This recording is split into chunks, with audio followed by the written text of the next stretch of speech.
Hi, I'm Mortimer, and I'm going to be doing a little introduction to reusing plastic bags, specifically melting them with heat guns. They're pretty ubiquitous.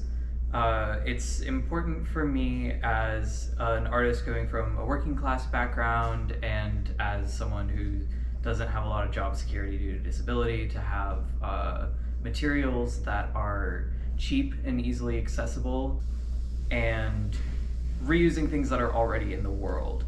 I don't remember exactly what prompted me to do this.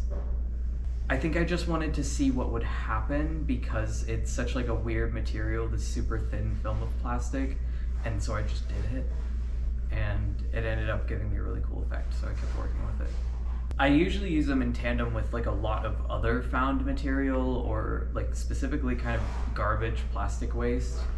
I'm like weirdly drawn to plastic waste because I have a lot of anxiety about it. Uh, and I find myself, I continue making work kind of about like my societal anxieties. So I had a piece in the capstone called Das letzte Biest vom Himmel.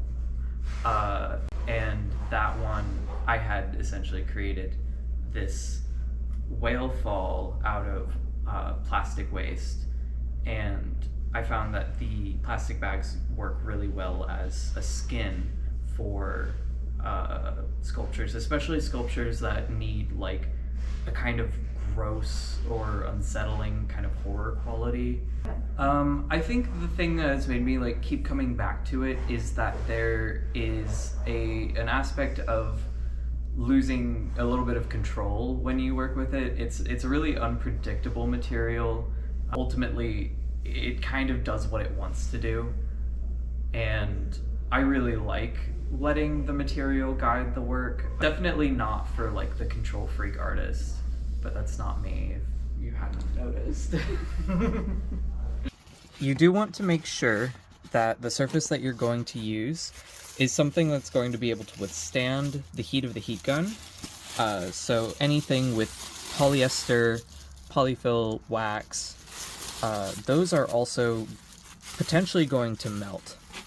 So you don't want to damage whatever you're going to be blasting. And generally, I just set this one to low. This is old enough that it doesn't have precise temperature measurements, but you can pretty much eyeball what you're doing. And I'm currently outside. You want to be somewhere that's well ventilated, so don't do this inside the sculpture studios. That's some really gnarly texture. This would be great for like a mini lava flow. Let's add another color. These brown bags tend to be more delicate, as you can tell by the giant hole in it. So they tend to make some interesting shapes. So I'm just gonna wrap that around like that. And I'm purposefully gonna let it tear some holes in there so that we can see the other layers. Oh yeah. That's what I like to see.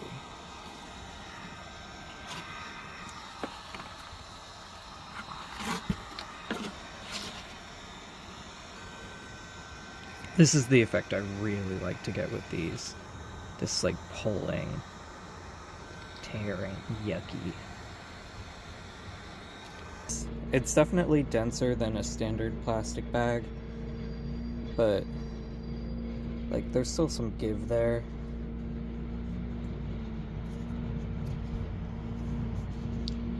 Isn't that just lovely?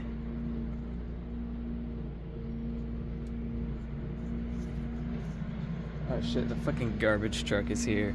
He's coming for my garbage.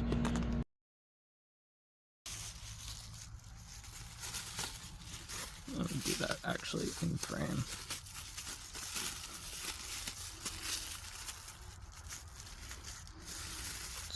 Try to get some bulk right there. See how that does.